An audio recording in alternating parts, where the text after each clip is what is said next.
Welcome to Wednesdays with Wes, where we answer all of your Ask MWR questions from the previous race weekend.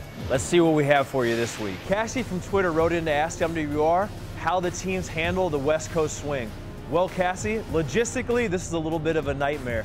Vegas is so far away from our shop here in Cornelius, North Carolina, it makes no sense for our trucks to come back from Phoenix just to travel all the way back out to the West Coast. So what we do is we coordinate a swap out from those cars at the track in Phoenix, and then those trucks go right to Vegas. Our swap out trailer brings the Phoenix cars right back to our shop.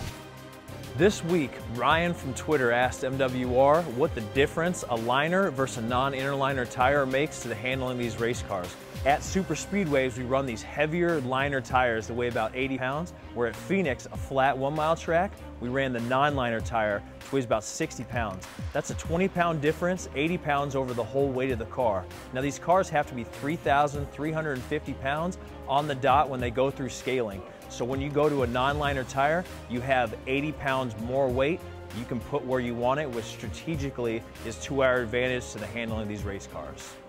On the 55 team, we had an issue on the racetrack that directly relates to Ryan's question. Brian Vickers has plowed into the outside wall. He has pancaked the right side. He cut a tire down as he was out there in turn number 3 and bounced it off the concrete. A bead melted on the tire, causing the tire to separate from the rim, and that's what caused Vickers to hit the wall and cause that much damage. Our next question comes in from Matthew Brennick. Now Matthew's a longtime MWR fan who I've also had the pleasure of meeting personally at the racetrack. Matthew asked, with qualifying times so close, what allowed for such far separation between the cars on race day and so many lap down cars? Brian Vickers right now struggling to stay on the lead lap. He runs 17th, but he's got the race leader right behind him. There was so many long green flag runs at Phoenix, and with fuel windows almost 75 laps, you could, if you were 0.4 of a second off the pace of the leaders, you could potentially fall a lap down within 40 to 60 laps. Now that would be within a green flag run. That's why you saw so many lap down cars on the race day at Phoenix. Lori Langmaid wrote us in on Facebook, and she had a question that was directly related to me. She said, is it different gassing versus jacking a race car, and how different are those positions? Well, many of you may know that I gassed last year. Now I'm a jack man. The biggest difference is in the equipment.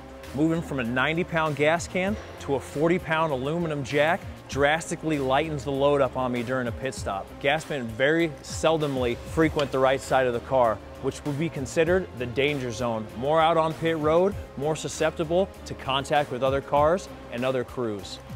Dennis Riggs wanted to know just what our expectations are for the 55 car this season. Well, Dennis, nobody has higher expectations than crew chief Billy Scott.